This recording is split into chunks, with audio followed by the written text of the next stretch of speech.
Thank you, everybody, so much for joining us tonight for the Undecided virtual session. My name is Julia Seleni. I'm Assistant Director of Admissions here at HWS. I recruit primarily from New England area and some states down south, so some of you might be getting a lot of emails from me.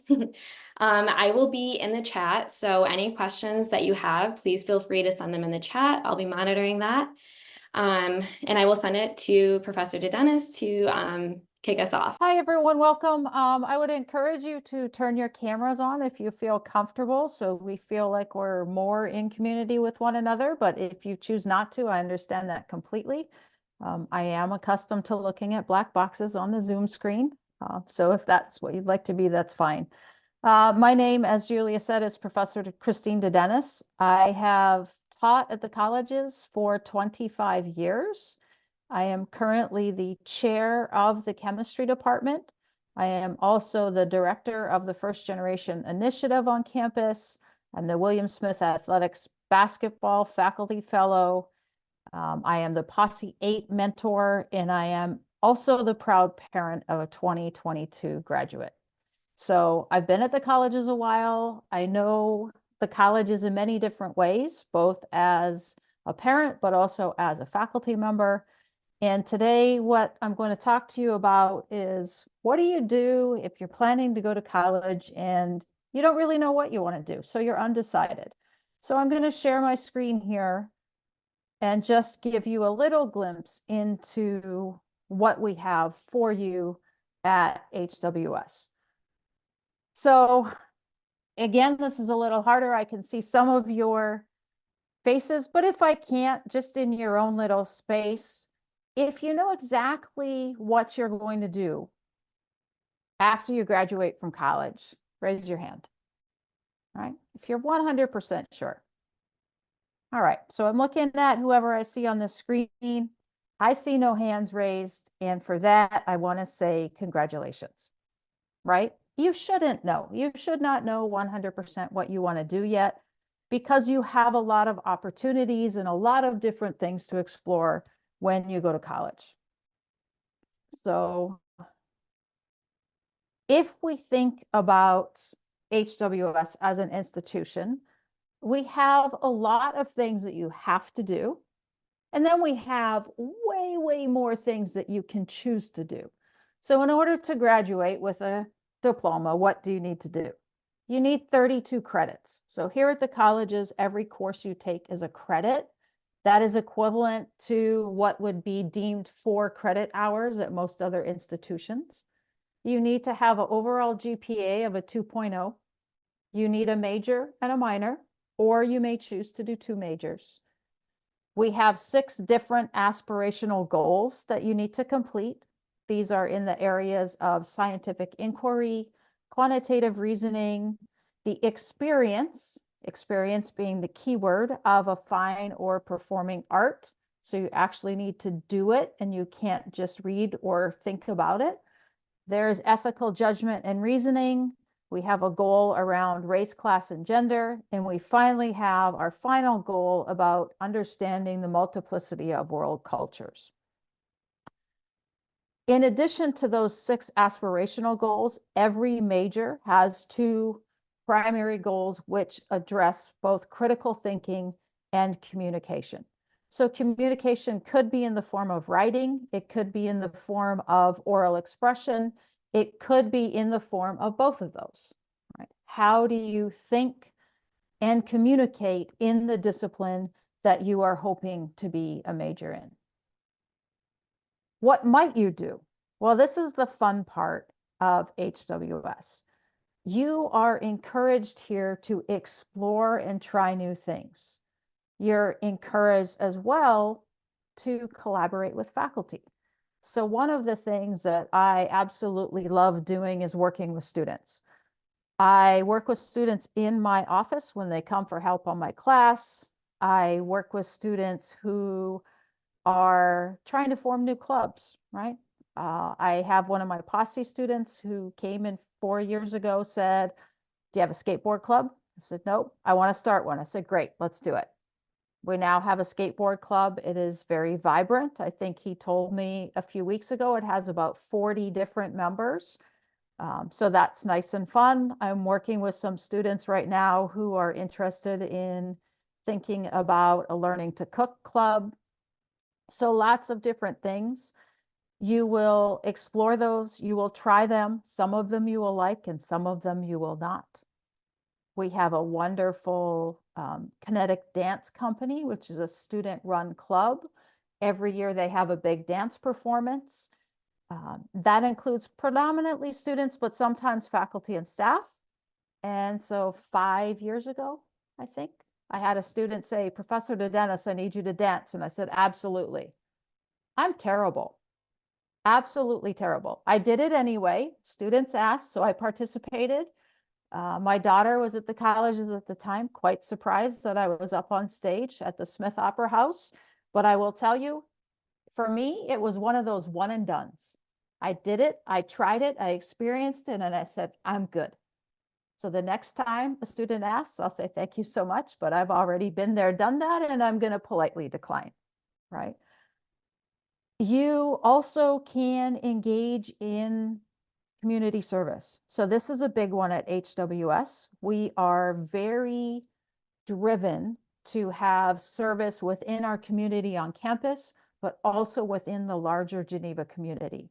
We go into the schools, we go out to the Boys and Girls Club, we might go to the state park and help clean up. There's all kinds of different things that we engage in community service.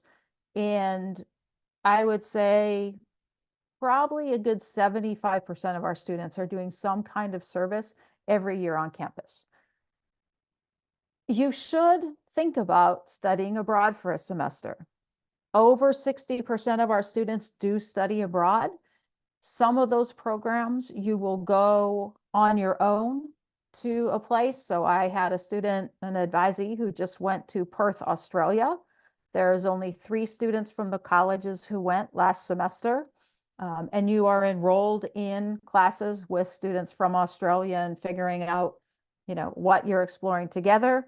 We have some other programs which are with a faculty mentor from campus. So a good example of that would be the Ireland program, right? We go to Ireland. It's a cohort of HWS students, anywhere between 16 and 35.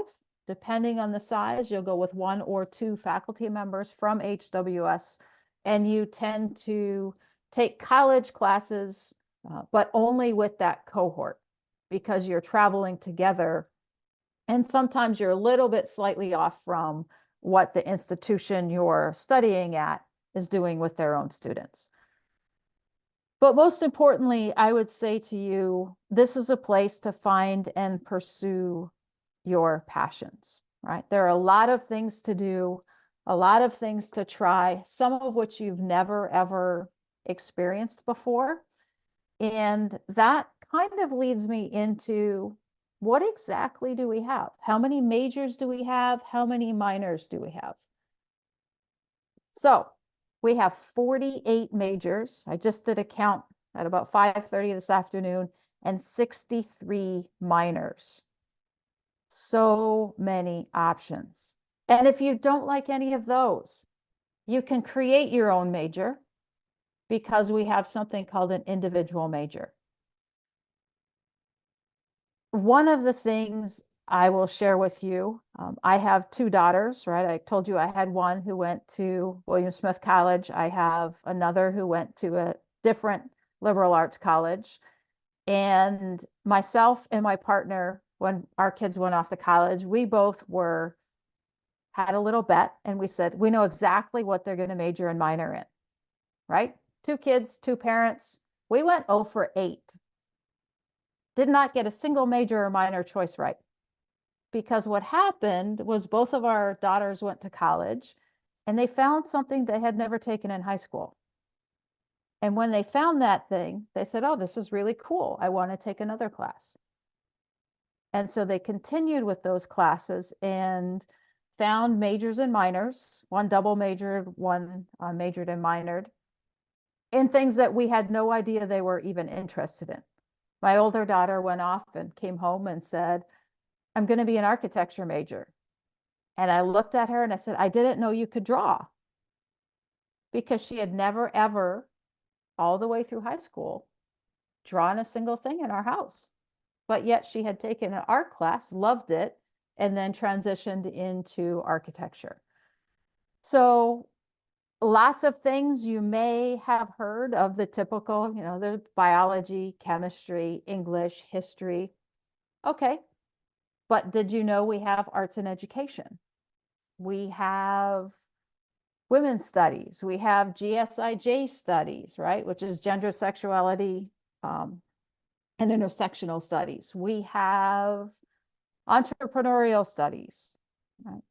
Do we have management? We now have a management type of major. Yes, we have the typical econ. A lot of these are driven differently. We have a wonderful architecture major here as well. Lots of different arts. We have Spanish music education, right? So depending on what you're interested in, we have a lot of different opportunities for you to explore. So what I tell everybody is we want you to engage with HWS. One of the best things that I do on this campus is engage with my students doing a number of different things. I work with my colleagues doing a number of different things, and we're full of passion. So let me share with you some examples of what I've done on campus. Okay. So this is just a screenshot, and it is exactly all about me because I'm using I statements here. So let's see, this would have been 2003. I walked into my chemistry class at 8 o'clock in the morning, and I had a student kind of raise their hand and said, Professor DeDennis, you're Canadian, right? I said, I am. Great. You grew up playing hockey. I said, I did. Wonderful. We need a coach. We have practice tonight at 10 p.m. down at the rink. We'll see you there. And I was like, oh, thought to myself, well, I have skates and I brought a stick. So at 10 p.m. that night, I was down at the rink, and then I was on the rink, and I coached the William Smith Club ice hockey team for 6 years. So that's this picture up here. Ironically, in this picture, there are two other staff members. Jared Whedon was the director of alumni relations, and Casey Peterson was in institutional advancement.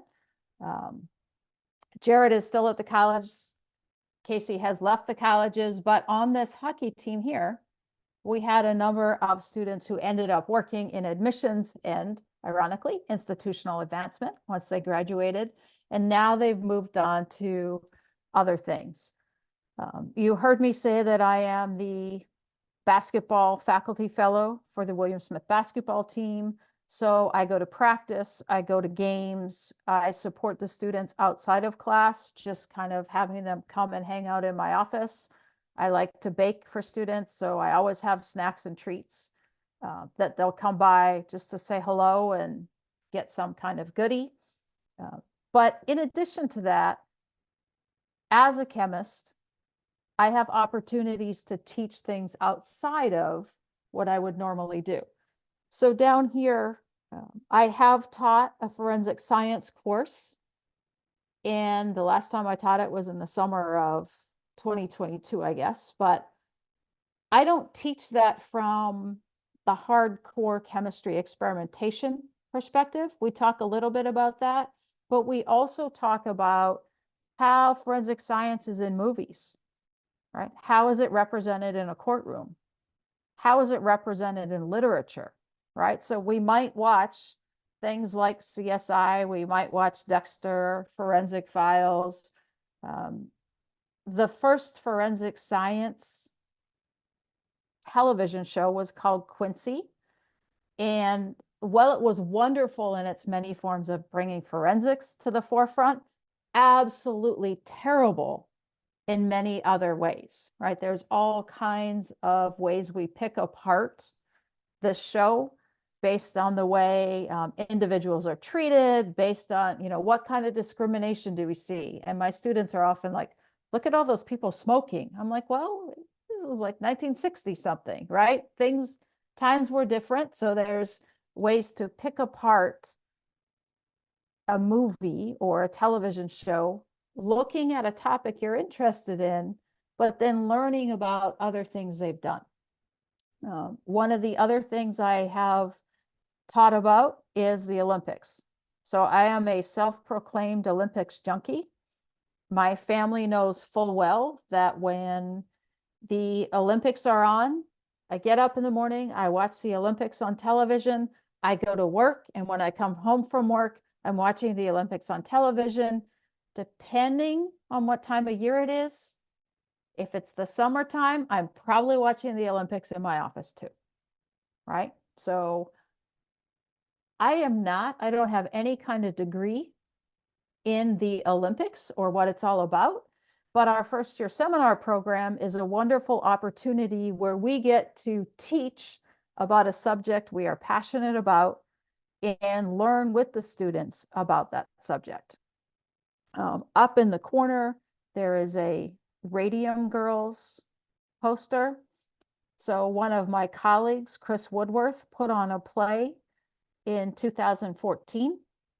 It's about Radium Girls, where a clock factory or watches used to be made. Radium glows in the dark.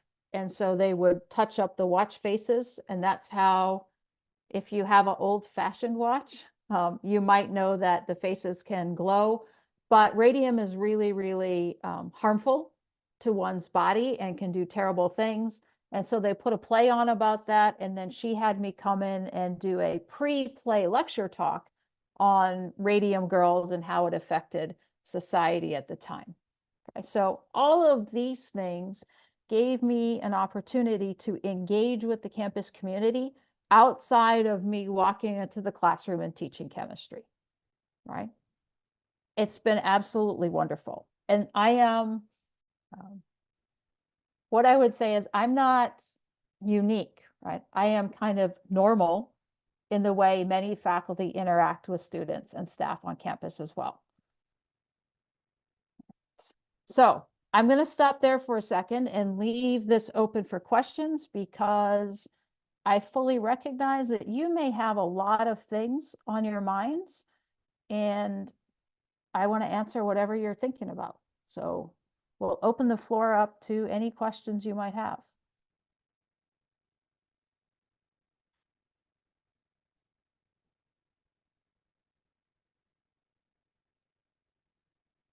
I'll kick off a question if that's Sure. okay. Sure. Um, so how commonly do you think that through the ACLS curriculum are students finding kind of like their inspiration or their spark to, in the future declare their major? Yeah, I think, for some students, and now I'll kind of think about my advisees, right? So I do have students come in and they absolutely are narrowly focused and they want to go to medical school or some kind of pre-health profession. And they have, a curriculum that they want. But what they don't know is whether they want to major in biology, chemistry, physics, biochemistry, right? There's psychological sciences. Lots of choices will get you to your pre-health profession. And so what they tend to do is shop around in the first year or so to take classes in all of those, decide, oh, maybe I like biology better than chemistry. Let me take a second biology class before I declare for sure. And then I have the other students who come in and say, I don't know what I want to do. I want to take 8 different classes my first year, see what I might be interested in. And while they're doing that, you can address the goals. Right? So the nice thing is, I noticed in the chat, we put the goals, but you can, when you're choosing classes, you know what goals particular classes address. So that's also very helpful. And then you'll meet with your advisor.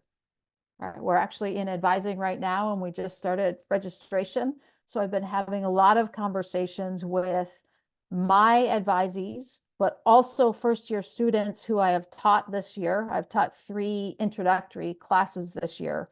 So I'm having a lot of conversations with first-year students who are like, I don't know what I want to do. And then we talk about, well, what did you take that you liked? Maybe you want to take a second class in that. Maybe you want to try something else. Or I thought I liked biology. I really don't like biology. I thought I liked chemistry. I really don't like chemistry. And I'm like, that's okay. Let's try something else. Right. So it's all over the board. Some people are like, I'm going to be an architecture major. They're an architecture major. Right.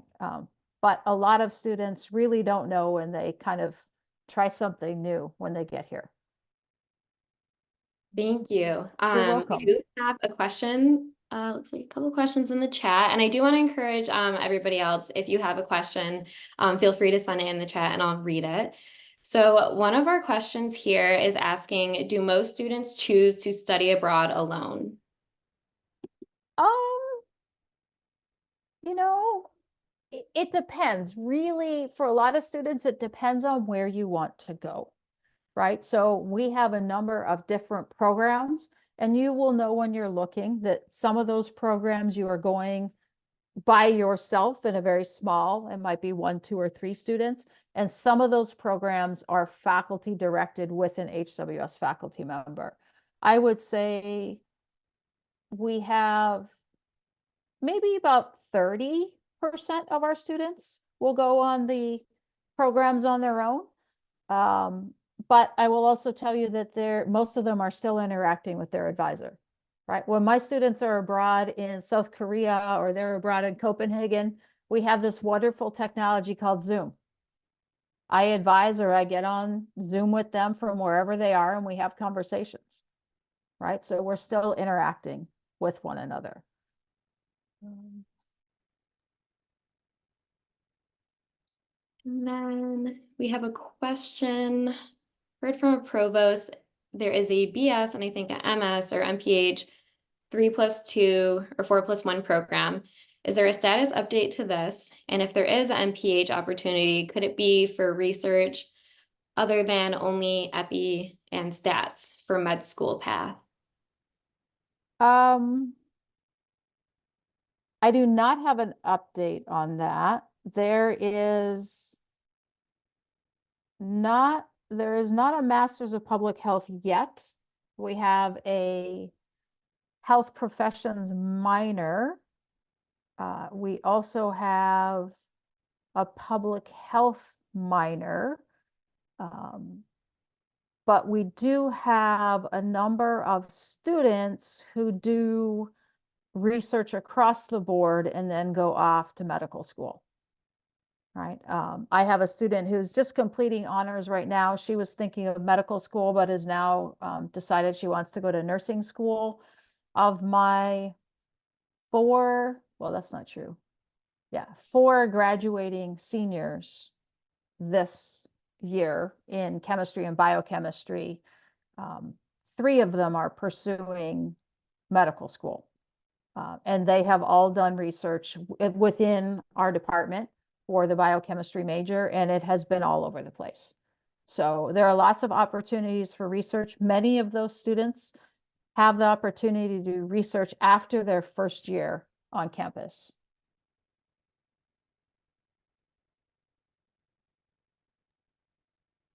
All right. Next question. What kind of interdisciplinary studies do you offer? Oh, great question. What don't we offer? Right? I think that maybe is something to think about. And Julia's kind of smiling at me because we have so many. You can look at women's studies, men's studies. We have public policy. We have the Spanish music major. We have, let's see, sociology, right? And we have a sociology and anthropology major. We have public policy, GSIJ studies. There are lots and lots of interdisciplinary programs that I can think of. And most of our minors, if you were to look at most of our minors, I would say 80% of our minors are interdisciplinary in nature. It is something that we highly value at the colleges. And so there are lots of different opportunities. So our next question, how do I get assigned an advisor? Do I switch advisors depending on what I pick as a major? Yeah, another great question. So initially, your advisor will be your first year seminar professor. And you will stay with your first year seminar professor until you declare a major. And that typically has to happen by the spring of your sophomore year. But for many students, if you know what you want to do, you can declare your major early. And then the way it works at HWS is you really go talk to a faculty member in the discipline you're interested in, and you can actually ask them to be your major advisor. So having taught, again, 3 introductory chemistry classes this year, I have actually had 6 students declare a chemistry or a biochemistry major with me as their academic advisor this year, and they've come from all different first year seminars. But once you decide on what you want to major in, you will actually choose someone within that discipline. And in almost all majors, you would really just go to someone that you've kind of developed a relationship with through class and say, I'm interested in the major. Would you be my advisor? And we generally don't say no, right? So that's kind of the fun thing as well. You get to declare that, and you can declare that as early as your sophomore in your, sorry, as early as your spring semester in your first year. You have to stay with your first year seminar advisor through your first semester, though. Does anybody else have any other questions that they either want to ask themselves or send in the chat? I'm happy to read it for you if you'd like. Yeah, and feel free to ask anything. It doesn't have to be about academics. It can be about anything at HWS.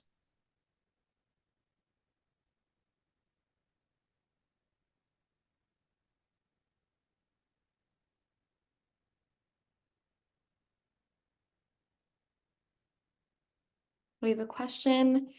So are there no public health majors? Can you explain that more? I'm just double checking. Public health is a new one that's been on our, there is only a minor in public health at the moment. Most students tend to major in biology or chemistry or biochemistry, and then they will do a minor in public health studies. But it doesn't mean that that's the only thing you can do. It is possible, as I mentioned earlier, for individuals to create an individual major. And what you do there is you work with an advisor to look at the list of courses we have and see if you can craft a major around the courses we have. That would go to a committee, and then you could get that approved as an individual major. And that would appear on a transcript to say individual major colon, whatever the title is you've chosen. So the possibility is still there, but we don't have a campus-wide public health major at the moment.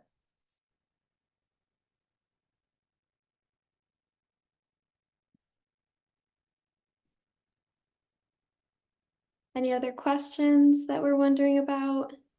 Oh, here we go. Oh, we had a question following up the previous question. Sure. How many people do that or something similar? As an individual major, I would say it's a small percentage. It's less than 5% of the student body who does an individual major, but that possibility is always there, right? So that's something that we have for students. I see a forensic science club. Forensic science is not a club. We don't have a club like that, but if you were to come, that would be a club you could start. There's a lot of funds to start clubs as students. And that would probably be a really popular one. I could tell you that much. I am always asked when I'm teaching my course next. Usually when I teach my forensic science class, it comes at the expense of another upper level elective. So I don't get the chance to teach it as much as I would like to. But a club would be a very cool thing to have on campus. And yes, there is a club fair at the end of the first week of classes each semester. So research.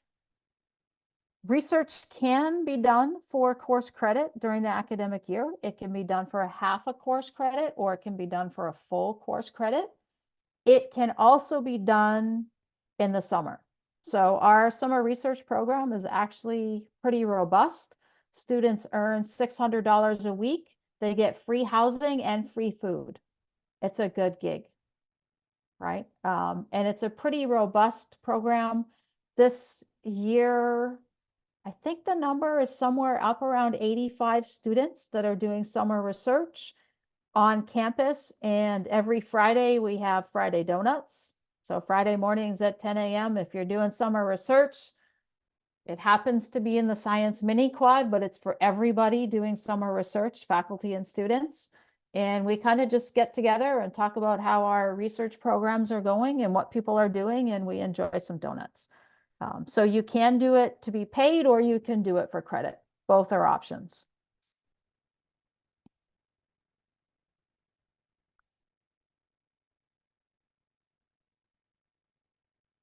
The first year seminar class is all different. And I believe there is a list of those posted right now, right, Julia? There's, I think, a list of first year seminar classes posted on the admissions I'm webpage. gonna look for that right now. Okay. It's all over the board. There are lots of different things. My daughter took a class. What was her first year seminar? Oh, it was really about, learning about failure and how to get through failure and not worrying about it, right? Trying new things. I've taught my forensic science class, both from the literature perspective. I taught my Olympics first year seminar. The Olympics first year seminar, the final project for my students was to create an Olympic city bid for the city of Geneva and the surrounding area. So they had to go through all the same things as anyone else would, but they needed to center it in the space of Geneva and the surrounding area.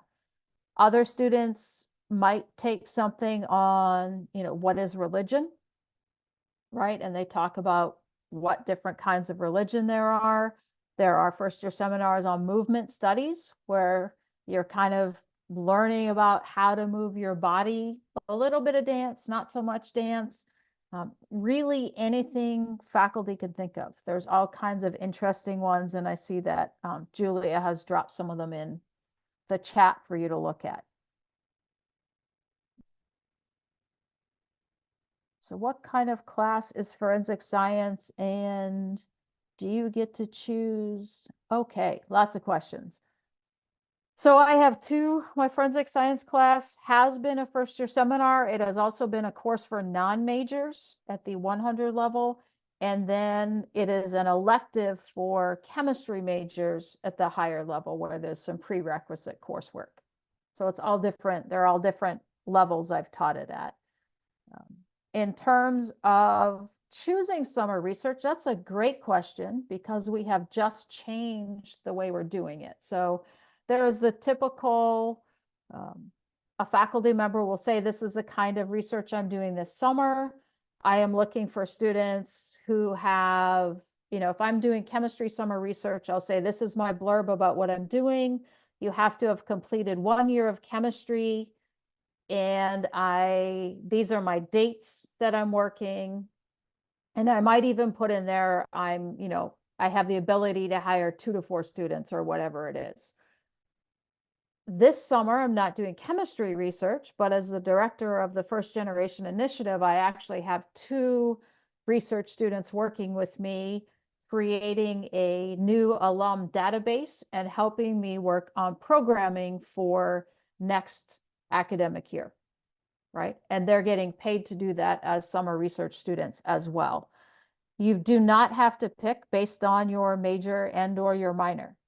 So ironically, the two students that I have hired this summer, one of them is a biochemistry major. I do not know her at all, other than to know she's a biochemistry major. So we'll get to know each other as first gen individuals. And another student happens to be in my chemistry class, but I don't really know her outside of my chemistry class, except for the fact that we know one another through the Posse program. So she is a Posse student. I am a Posse mentor.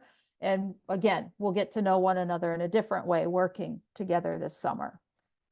So lots of different options. Student athlete culture.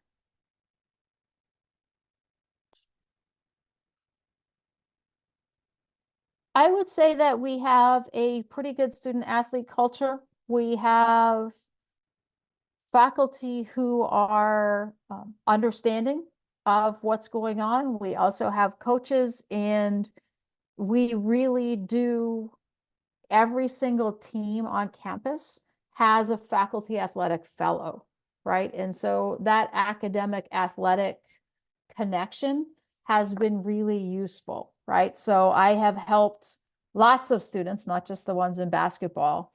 And we talk about, so you're playing, and I'll use this afternoon as an example. I had a lacrosse player. I won't tell you Hobart or William Smith to kind of save it a little bit. I had a lacrosse player in my office, and we talked a little bit about how they are working to strategize how to study for my class and be in season with lacrosse right now, and what the best method is for them to study, because they get car sick. So when they're traveling, we talked about what can you do and not do on the bus with respect to your academics, so you're maximizing your time. And one of the things I shared with them was, different things to think about. You can always, as you're practicing, you can be using a voice recording to record something or think about your assignment, an essay you might have to write.